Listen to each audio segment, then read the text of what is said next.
At number 1, I have the Cleveland Guardians selecting second baseman Travis Bazzana out of Oregon State. The Guardians have a lot of money to spend in this draft, so people think they could be looking to save some money with the first pick. However, this is their first ever number 1 pick in the draft, so it also makes sense to simply just take one of the best players available, no matter how much the signing bonus will be. With that said, I have them taking Travis Bazzana, but I also think they can still save some money here as well. Bazzana's most likely next spot would be number 4 to Oakland, but with that slot value at $8.3 million, the Guardians could still offer Bazzana a high enough bonus to save some money and get him paid well too. If they end up taking Bazzana, well, they're going to get a very good player. The number 1 player listed on MLB Pipeline's draft prospects has a 65 hit tool with a 60 power along with a 60 run tool, the only player in the draft with 3+ tools, with one of them being his speed. In his last season at Oregon State, he had a monster of a year. Over 60 games, he hit .407 with a .568 on base, a .911 slugging, 28 home runs, and 16 stolen bases. While he is limited to second base as of right now, he'll play good defense there, and the fact that he's a complete hitter with a ton of athleticism is simply too valuable to pass up, especially if the Guardians can save some money. At number 2, we have the Cincinnati Reds selecting outfielder Charlie Condon out of the University of Georgia. With a bunch of young infielders already in Cincinnati's system, I have the Reds taking one of the best power bats in this draft, Charlie Condon. He was a redshirt in college and proceeded to come out of nowhere at the University of Georgia, hitting a college baseball leading 37 home runs with a 1.009 slugging this past season, along with a batting average of .433 and an on-base of .556. He has plenty of raw power, which comes from the fact that the guy is just massive, standing at 6'6", and when coupled with his strength, he creates a ton of leverage and incredible exit velocity. He's also very disciplined at the plate, keeping his chase rates pretty modest, and he has a good eye up there as well. He won't be the fastest guy out there, but he'll get the job done in a corner outfield spot, and he has a solid arm.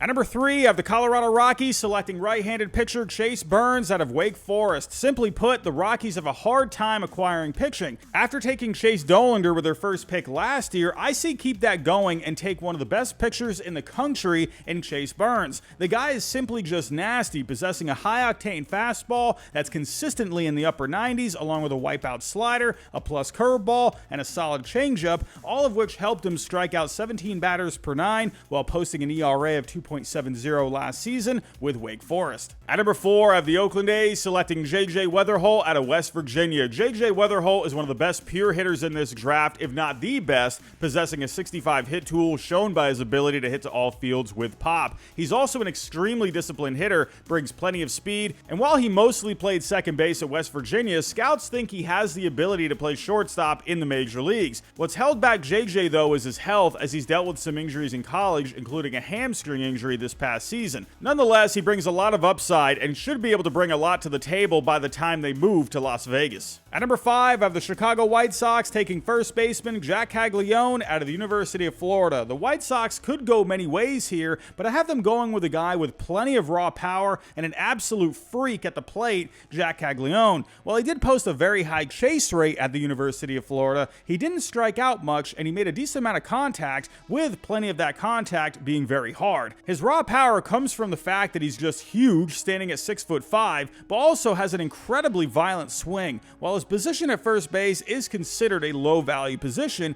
the amount of upside he has with the bat is insanely high. Couple this with the fact that the White Sox reportedly had a great meeting with Caglione recently, and I think this could be a great match. At number 6, I have the Kansas City Royals selecting left-handed pitcher Hagen Smith out of the University of Arkansas. The Royals hired Brian Bridges as their new scouting director last year, and he just so happens to have a history of drafting left-handed pitchers in the first round from his time with the Braves. Well, a certain left-hander who just so happens to be one of the best college pitchers in the country named Hagen Smith is available here. He was amazing with Arkansas last year, striking out 17 batters per 9 while posting an ERA of 2.04, along with a performance against Oregon State where he struck out 17 batters, one of the best teams in the country. At number 7, I have the St. Louis Cardinals selecting first baseman Nick Kurtz out of Wake Forest. Cardinals Cardinals first baseman Paul Goldschmidt is in the last year of his contract, and boy oh boy do I have a replacement for you. Sure, first baseman Nick Kurtz won't step in right away, but he could definitely be a quick riser through any system thanks to his elite bat. He posted ridiculous numbers at Wake Forest this past season, including a stupid .531 on-base percentage while slugging .763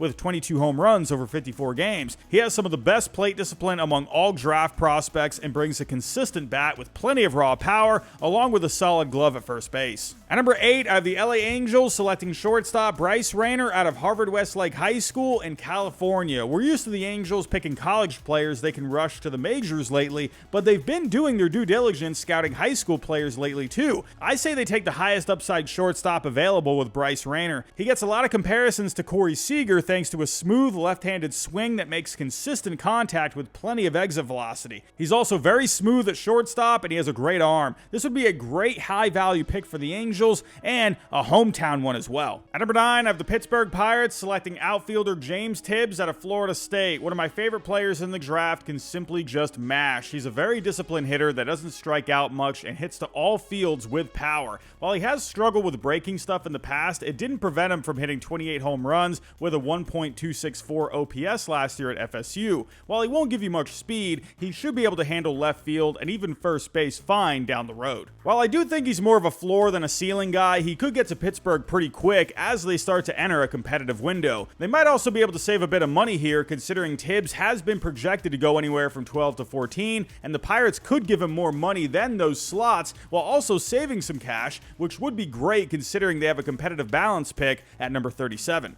At number 10 of the Washington Nationals selecting outfielder Brady Montgomery out of Texas A&M. Even though he suffered a major ankle injury in the college postseason, there's still plenty of upside with Brady Montgomery, and there's no way the Nats pass on him. While he is a switch hitter, he'll do much more damage from the left side. He has plenty of raw power to all fields thanks to his big frame and bat speed. He does have some issues with swing and miss, but if that gets cleaned up, he could easily be a middle of the order bat one day. He'll also bring a rocket of an arm to a corner outfield spot. Could you imagine an outfield one day with Dylan Cruz, James Wood, and Brady Montgomery? Man, oh man. At number 11 of the Detroit Tigers selecting Connor Griffin out of Jackson Prep in Mississippi. The Tigers are no stranger to taking high upside high school players, taking 3 prep players in 3 of the last 5 drafts. Connor Griffin is a bit of an alien considering he's 6'4" at 18 years old with upside through the roof. While there are some questions with the hit tool due to some timing and swing issues, the athleticism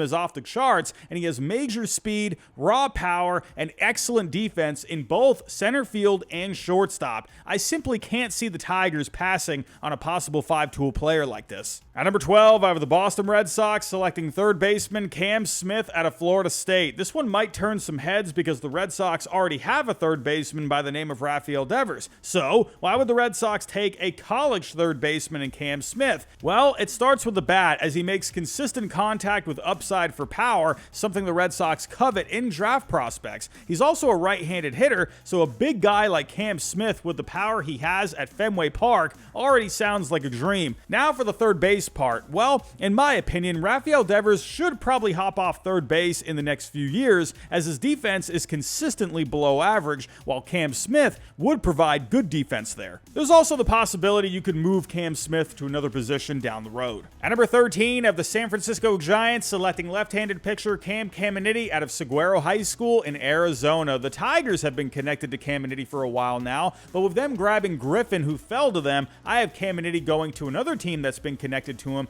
the Giants. At only 17 years old, he's already got a plus fastball along with a solid slider, changeup, and an occasional curveball. The Giants have had a lot of success developing young pitching, and Caminiti might be just too good to pass up. At number 14, of the Chicago Cubs selecting outfielder Ryan Waldschmidt out of Kentucky. One of the more underrated players in this draft, in my opinion. There's a lot to like with Waldschmidt. He's very athletic and has a solid bat with his hit and power graded at a 55 thanks to making consistent contact, solid plate discipline, and high exit velocities to all fields. While he did have ACL surgery last year and doesn't have much of an arm, scouts think he could be a decent center fielder because of his speed. Because of his stocky frame and hit tool, he kind of reminds me of Matt Shaw, the Cubs first-round pick last year. At number 15 of the Seattle Mariners, selecting right-handed pitcher Trey Yesavage out of East Carolina. After Chase Burns and Hagen Smith, the next best arm is Trey Yesavage out of East Carolina. He's got 4 pitches to play with, including a plus fastball, plus slider, and a plus splitter, along with an occasional curveball. There is a bit of effort in his delivery, but he commands his pitches well, and he throws plenty of strikes. All of this helped him post an ERA of 2.03 with 14 strikeouts per 9 at East Carolina this past season. The Mariners have done well with college pitchers over the years, and I can't see them passing on Yesavage here. At number 16 of the Miami Marlins, selecting second baseman Christian Moore out of the University of Tennessee. The player that probably increased his stock the most in the College World Series was Christian Moore. He went on a complete tear, including hitting for the cycle in the College World Series for the first time since 1956. He has a good amount of power from the right side of the plate and has solid plate discipline despite being a bit aggressive at times. He'll play a solid second base as well and will bring an impact bat to the Marlins system, which they desperately need. At number 17 of the Milwaukee Brewers, selecting outfielder Vance Honeycutt out of North Carolina. Honeycutt has the potential to be a 5-tool star. He's one of the most athletic players in this draft with a 65-run tool, can play an elite center field for a major league team right now, and has plenty of power graded at a 60. Last year at UNC, he used these tools to hit 28 home runs and steal 28 bags while posting an OPS of 1.124. The problem with Honeycutt, though, is the hit tool, as he's posted high strikeout rates, chase rates, and a lack of contact. The Brewers are an organization that loves drafting up the middle players, and they've done well with keeping chase rates low and getting on base, so I think this could be a great match. At number 18 of the Tampa Bay Rays, selecting shortstop Kellen Lindsey out of Hardy High School in Florida. You never know with the Rays, but I'll have them go for value and upside here with high school shortstop Kellen Lindsey. Lindsey has amazing speed, graded at a whopping 75, which helped him a lot while playing football in high school. He's fully committed to baseball now, though, and is already showing plenty of promise thanks to a high contact bat. While there's not much power yet, he should be able to produce more as he grows into a 6'2" frame. He should also continue to improve his shortstop as well as he gains more experience there. At number 19 of the New York Mets, selecting Seaver King out of Wake Forest. If you're looking for a guy that can practically play anywhere, well, here you go. King is basically the super utility player of this draft, and thanks to his athleticism, he can end up being a valuable player. His hit tool is graded at a 55 thanks to his ability to make contact and plenty of bat speed, but his over-aggressiveness can lead to a lot of weak contact. The Mets have done okay with plate discipline over the years, ranking 8th overall going back to 2021, and could be able to get King a bit more consistent. At number 20 of the Toronto Blue Jays, selecting catcher Walker Yannick out of Sam Houston State. You never really want to draft for need, but this is an example where you can make that case. The Blue Jays have one catcher in their top 30, Franklin Rojas, ranked at number 29, but he's only 17 years old. With the highest ranked catcher, Walker Yannick, just sitting there, this could be just too good to pass up. He moves well behind the plate, frames pitches well, and threw out over 50% of runners last season. He doesn't have much of a track record with the bat, but last year at Sam Houston State, he exploded, hitting .368 with an OPS of 1.194. At number 21, I have the Minnesota Twins, selecting catcher Malcolm Moore out of Stanford. Despite a slightly down year at the plate at Stanford last year, scouts think Moore has the ability to be a good left-handed bat one day in the major leagues. While his batting average did drop last season, his on-base percentage went up, and his slugging remained steady while hitting 16 home runs. While he's not great defensively, he did make improvements last season and has a decent arm, but if worst comes to worst, he'll probably move to first base at some point. At number 22, we have the Baltimore Orioles, selecting right-handed pitcher Brody Breck out of Iowa. After Chase Burns, Hagen Smith, and Trey Yesavage, you got Brody Breck. He's got a big fastball and a wipeout slider, which helped him post an ERA of 3.33 last season with just under 15 strikeouts per 9. The problem with Breck, though, is the control, as he walked over 5 batters per 9 last season. However, because of his velocity and stuff, there is upside there, and with the Orioles already having a core of position players in place for years to come, they've got to take a picture in the first round at some point. Right? At number 23 of the LA Dodgers, selecting outfielder Carson Bench out of Oregon State. This one could be a bit of a surprise, but I have Carson Bench slipping a little bit here, and of course, the Dodgers should take advantage. I don't have him slipping because of his ability necessarily, but more so teams having other preferences, and he did have Tommy John a couple of years ago. When it comes to his hitting, though, he's very balanced with his hit and power graded at a 55, thanks to a good approach at the plate, consistent contact, and high exit velocities. He'll also be steady in the field, field, providing good enough speed but also a very good arm. This will be a safe pick for the Dodgers at 23, who won't be able to pick again until 98. At number 24, I have the Atlanta Braves selecting switch pitcher Jurangelo Cenca out of Mississippi State. This is one of the more fun picks of the draft, as I have the Braves taking Cenca, the switch pitcher. He'll throw from the right side more often, possessing a plus fastball along with a solid slider and changeup. When it comes to the left side, he'll have less velocity, but a good slider. He also improved his control last season, cutting his walk rate from 6 per 9 in 2023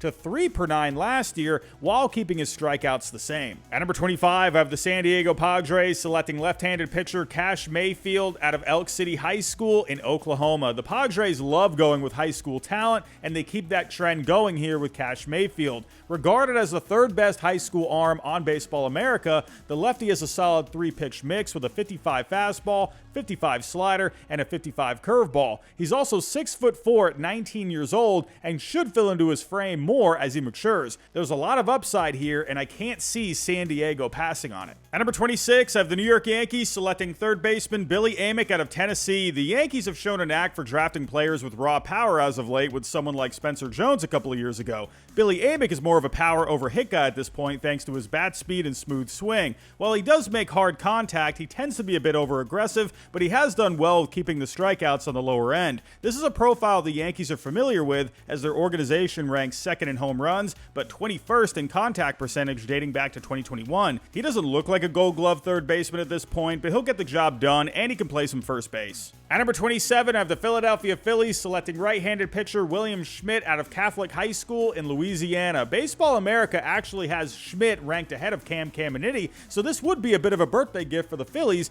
who haven't been shy taking high school pitchers in recent years. Some scouts out there have Caminiti ahead of Schmidt because of his velocity and feel for pitching, but Schmidt has a lot to offer as well. He has arguably the best curveball in this entire class, which has big shape and high spin rates graded at a 70, and also has good velocity. While there is some effort in his delivery, the 6'4" righty has plenty of projection. At number 28, I have the Houston Astros selecting shortstop Theo Gillen out of Westlake High School in Texas. The Astros at some point will need to focus on their next core of young players, and they'll get a welcome surprise here with Texas native Theo Gillen. If it weren't for shoulder surgery in 2022, Gillen could possibly be regarded as the best high school player in this draft. His bat is very advanced for his age, as both his hit and power are graded at a 55 thanks to an advanced approach at the plate, consistent contact, and high bat speed. He's also very athletic, as his run tool is graded at a 60. Because of the lack of arm strength, though, he may have to move to second base or center field at some point, but there's plenty of upside here. At number 29, I have the Arizona Diamondbacks selecting shortstop Carter Johnson out of Oxford High School in Alabama. The D-backs also have a pick at 31 here, so I expect them to go under slot to have some more money for their next pick. A player with good potential is high school shortstop Carter Johnson. He already has an advanced approach at the plate, along with solid bat-to-ball skills, and can hit to all fields. He may not stay at shortstop because he's not the fastest guy out there, but he could end up being a decent third baseman or second baseman down the road if shortstop doesn't work out. And last but not least, at number 30, I have the Texas Rangers selecting shortstop Tyson Lewis out of Millard West High School in Nebraska. The defending champs have gone college heavy in the last few years, so this could be a good time to shoot for some upside here at the prep level. Tyson Lewis out of Millard West High School in Nebraska has a lot to offer, starting with plus speed and a good arm. His left-handed bat is quick through the zone and has shown some good power, but there are some swing and miss issues there that need to be cleaned up. While he does have good speed and a good arm, he'll need to clean up his defense a little bit at shortstop, as it can be a bit inconsistent at times. Nonetheless, there's a lot of potential here with Tyson Lewis. Also, everyone, I'll be hosting a live watch party reacting to each pick in the first round on Sunday, July 14th, so make sure to come on out. So that's my mock draft. Tell me what you think down below in the comments. Tell me where you think some of these players will end up landing. Who do you think is going to go number one? But that's all I got for right now. If you can on the way out, hit that like button, subscribe if you're new, and I'll talk to you next time.